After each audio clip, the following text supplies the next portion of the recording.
welcome to our new show called Building Blocks. So I'm your host Afif, and today we have our guest speaker, Mr. Cool Guy, as you can see here, Hafez. Hafez is from Cradle, and in fact he's the head of legal in Cradle team. So which is why I believe that he is the right person when it comes to our topic for today, which is the legal side and the legal processes that people should know in order to create their own startups. So Hafez, can you give us a brief introduction about yourself? Hi everyone, my name is Hafez.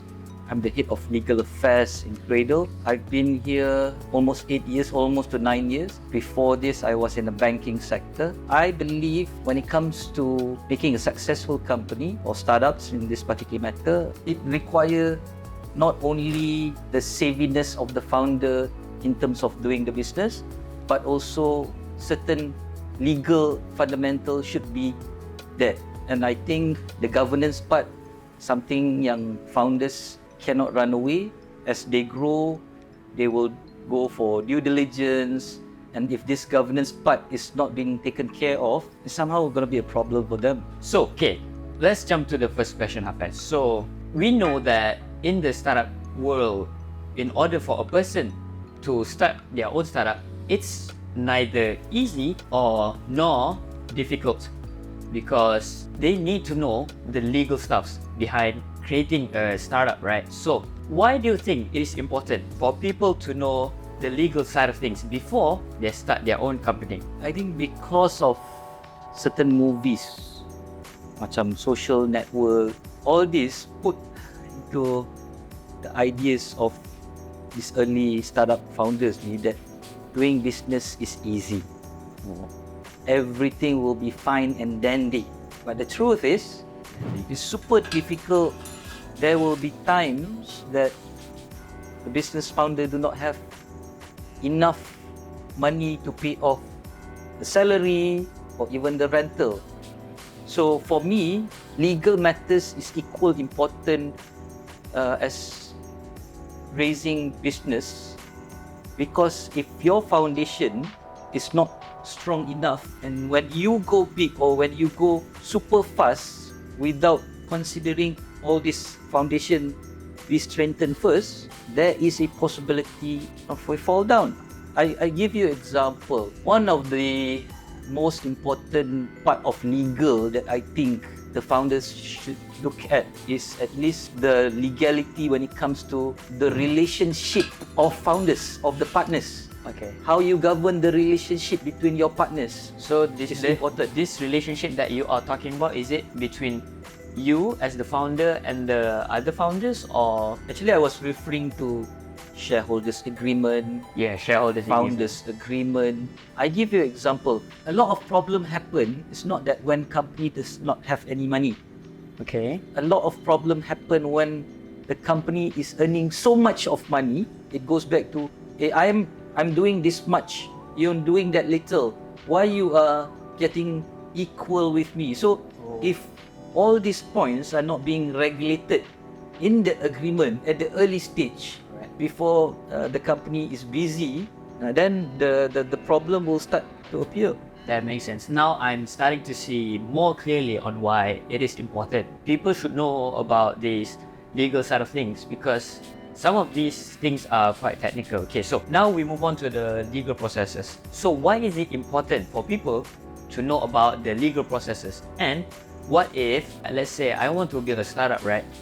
I'm doing steps 1, 2, 3, but I skip step 4 and I continue with step number 5. What will happen? There's no specific steps for founders or for companies to undergo. So the thing that I want to highlight is, again, yes, legal, but the biggest sense of it is governance. How you take care of everything with the highest level of governance. I give you an example. There's this trend among founders that they think they can do everything, from becoming a CEO to CFO to marketing, everything. Yeah. Of course, I understand when it comes to startup, you don't have so much of the resources to get people in. But then having an additional partner to shoulder the burden managing everything, because no one can do everything on their own. If you want to grow, you need to find good partners, good people with you at all times. When there's problem, they will together sit down, discuss how to mitigate problem. They can bounce off ideas as Correct. well, right? Out of curiosity, right? Because I'm also representing the audiences who are learning here, right? Where can I get the resources to learn about these legal stuffs before I jump into the startup world? For me, the easiest would be having a friend that has legal background, or an easy word, you have a lawyer to advise you from day one until the end. But again, maybe you don't have, the easiest way would be for you to learn on yourself. Google it up, looking at agreements. I'm sure also now we also have AI, ChatGPT also, right? Nah, that is another topic to discuss. This is going to be a long talk, but then yeah, having a certain degree of reliance over ChatGPT can also help, but not over reliance, because the point may not be Exactly. correct. So Makes sense. at least you have ChatGPT, you can use it. Google is the easiest way. So I did my research. I did a little bit of study on incorporations, right? But most of the websites, they suggest me to get Sendirian Berhad.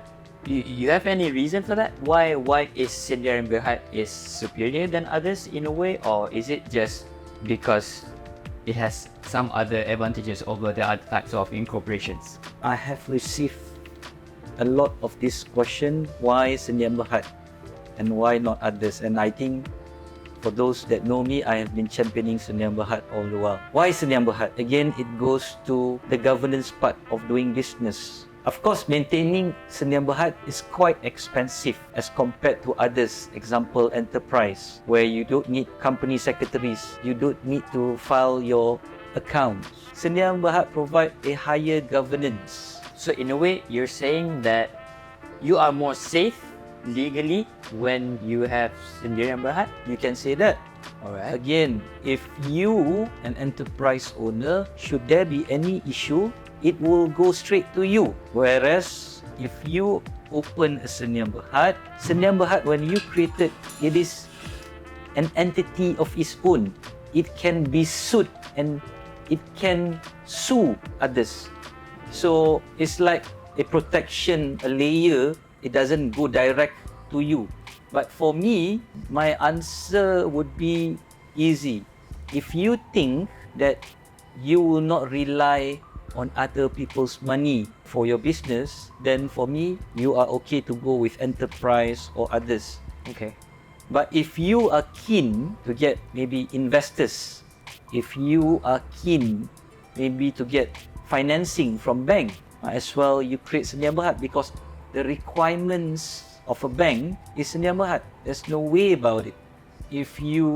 Why investors are more keen to Sendirian Berhad is because Sendirian Berhad provides A protection layer? a protection to the investors. That's why banks, that's why sophisticated investors, they want Sendirian Berhad, so that in a way their investment or their financing, their loans are protected, because Sendirian Berhad is an entity that can own things, that can sue, that can be sued, and anything is subjected to SSM punya requirement. So it's not easy for the founders to do other funny stuff lah. In terms of security, Right.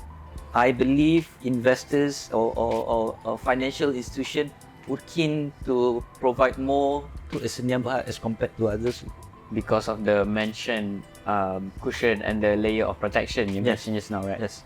Okay, so moving on to the next question. What strategies to protect their intellectual property or IP? For example, trademarks, patents, copyrights. And to add on to that question, are there any agencies that helps in protecting these IP? IP is important, is an asset, it protects security, and to some extent it will provide an alternative revenue to the company if you have a registered IP over your business. What can people do to protect this IP? Of course, not all things can be IPable. I don't know whether that's the word IPable. That's alright. We just use whatever word we want. Okay. No worries. There are some that is not IPable. Alright. I give you example. A name. For me, a name is it's just a name. Yeah. But to certain things, a name too can be an asset. A symbol can be an asset. If I'm not mistaken, teapot, brand susu teapot tu, the name or the symbol was sold for 50 million US dollar or ringgit if I'm not mistaken. So you can actually sell your IP? Yes. Like you sell, like as if you are selling a business, is it? Yes, IP is an asset. So you can license it out, you can even sell it off. So Just out of curiosity, since you said it's an asset, right? Can you rent your IP? Rent out your IP? yes, the word is not renting out. Kalau for layman, maybe in a way it's like renting out, but it's licensing out. Any agencies or government bodies that helps these individuals in protecting their IPs? Body that governs IP is my IPO. So they are the body or the agency that regulates IP. One thing that I would like to let you know, you can do it yourself.